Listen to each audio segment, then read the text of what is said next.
Wood Buffalo, TJ here, and we are at Mitchell's Cafe with Mr. Owen.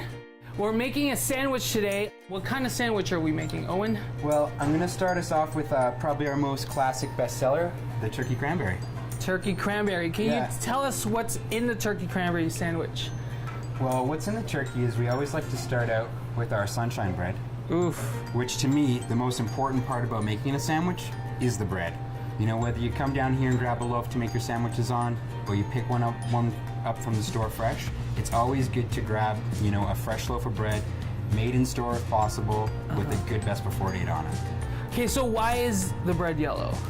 Well, I mean, if we shared that with everyone out there in TV land, I don't know if they'd be out with TJ anymore. Oh no. Yeah, because that's our secret. Fine. How do we make this sandwich, Owen? Well, I'm a strong believer in sealing our bread before we start making any sandwich. What sealing bread means, TJ, is taking a spread like a margarine or a butter. You know, we like to use margarine here at the shop to save some dollars because butter can get pretty expensive. So it's all about sealing the bread. I'm a strong believer in corner to corner makes the world go around. So you want to make sure that you get every little bit of bread sealed with your margarine. And that's just going to prevent any sogginess from any of your sauces like your mayo, your mustard, your chutney, from going through the bread and making a soggy sandwich. What goes next is we're going to start with our sauce. So today, when doing the cranberry chutney, we're using our homemade cranberry sauce here at Mitchell's. What I'm going to do is add a nice serving of that because that's where your flavor comes from. It comes from your meat and from your sauces, right? So is it like cranberry sauce?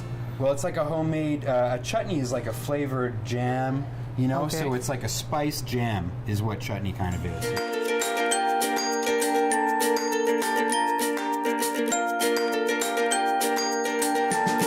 Man, makes the sandwich taste good.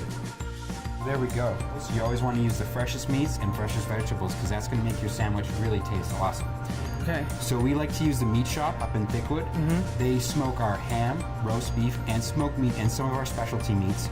We do our pulled pork and turkey and pork loin and all of our tuna and egg salads in-house. What part of the turkey is that? So this is an all white meat breast. And also, like I said, fresh ingredients. So we're adding our fresh sprouts, alfalfa sprouts, which are full of nutrition, super tasty. Topping that off with a beautiful piece of green leaf lettuce. Close that sandwich up. And you know, for myself at home, I like to do the half and half cut. Oh, but yeah. here at the shop, we like to do the angle cut. You know, half and half works for sharing, but an angle really looks all for you. It's all for you.